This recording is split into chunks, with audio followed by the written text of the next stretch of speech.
पिंजर परिसरातील सार्वजनिक वाचनालय कागदावरच, असंख्य वाचनालयामध्ये वर्तमानपत्रच नाही। बार्शी टाकळी तालुक्यातील पिंजर गावाजवळ असलेल्या अनेक गावातील सार्वजनिक वाचनालयांमध्ये विविध वर्तमानपत्रे सुरू नसून पुस्तकांची संख्या देखील कमी आहे। असंख्य सार्वजनिक वाचनालय हे सकाळी सुरू नसतात तर केव्हाही सुरू केल्या जातात। वाचनालयाचे संचालक त्यांना अनेक लोक विचारणा करतात, त्यावेळी वाचनाच्या संचालकांकडून उद्धटपणाची वागणूक दिली जाते असं लोकांचं मत आहे। सार्वजनिक वाचनालय केवळ एक कागदोपत्री सुरू नसून फक्त पैसे लाटण्यासाठी सुरू असल्याचा आरोप गावकरी करतात।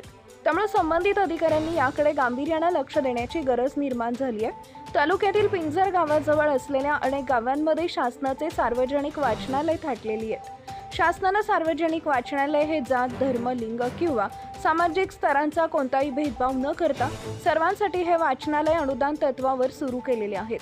परंतु पिंजर गावाजवळ असलेल्या अनेक सार्वजनिक वाचनालयांमध्ये आवश्यक ती वर्तमानपत्र, पुस्तकं, मासिकं हे दिसून येत नाहीयेत। त्यामुळे बहुतांश सार्वजनिक वाचनालय हे कागदावर असून केवळ शासनाचं अनुदान लाटण्यासाठी चालवत असल्याचं निदर्शनास येत आहे।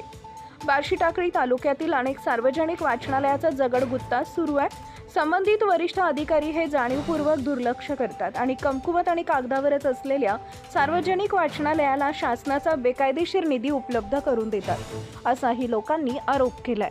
त्यामुळे वरिष्ठ अधिकाऱ्यांनी पिंजर सर्कल मधील कागदावरच असलेल्या सार्वजनिक वाचनालयाची झाडाझडती घेऊन लोकांना मोफत वाचनाची व्यवस्था करून द्यावी अशी लोकांची मागणी आहे। आपल्या परिसरातील ताज्या आणि महत्त्वाच्या बातम्या पाहण्यासाठी आजच आपल्या धुमाकूळ महाराष्ट्र न्यूजला YouTube वर सबस्क्राइब करा आणि बेल आयकॉन प्रेस करा।